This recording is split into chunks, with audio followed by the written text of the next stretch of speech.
আজ সকাল থেকেই বড় মেঘ করেছে জানালার ওপারে। প্রকৃতি পুরো থমথমে হয়ে আছে। মনে হচ্ছে একটু পরে ঝড় উঠবে।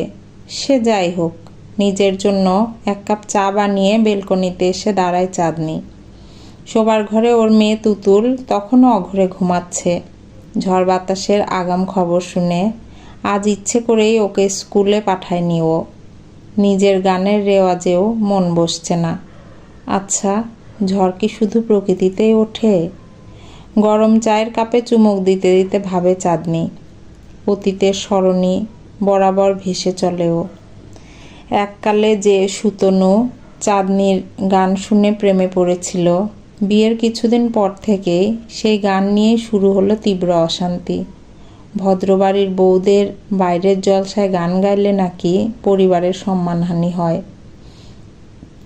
তাও চুপচাপ মানিয়ে নেবার চেষ্টা করেছিল ও, সমাজ সংসারের কথা ভেবে। ইতিমধ্যেই ওর পেটে চলে আসে তুতুল। চাঁদনি ভেবেছিল অন্তত মেয়ের মুখের দিকে তাকিয়ে সুতনু নিজেকে এবার শুধরে নেবে, কিন্তু ভাবনাই সার।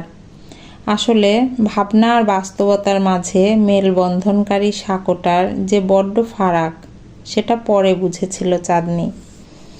এরপর অত্যাচারের মাত্রা আরও বাড়তে লাগলো। যেদিন মদ্যপ অবস্থায় বাড়ি ফিরে সুতনু চাঁদনির প্রাণের চেয়ে প্রিয় গীত বিতানটা রাস্তায় টান মেরে ছুঁড়ে ফেলে দিয়েছিল, সেদিন আর চুপ করে থাকেনি ও। 2 বছরের ছোট্ট তুতুলকে কোলে নিয়ে বেরিয়ে পড়েছিল একাই। মনের ঝড়টার বিরুদ্ধে ধারাবাহিকভাবে লড়াই চালিয়ে নিজের চেষ্টায় গানের স্কুল খোলে। সেখানে আজ অনেক ছাত্রছাত্রী। মাঝে পেরিয়ে গেছে 8টা বছর। তবে একটা চিন্তা চাঁদনির মনকে কুড়ে কুড়ে খায়। তুতুল ঠিকমতো মানুষ হবে তো?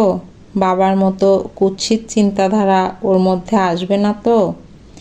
এসব এলোমেলো ভাবনার মাঝেই কোথায় হারিয়ে গিয়েছিল চাঁদনি।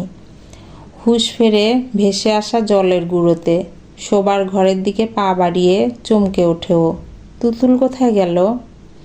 দরজা খোলা, ছাদ, পড়ার ঘর, কোথাও তো নেই।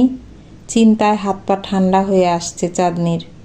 এমন সময় ঘরে ঢোকে তুতুল।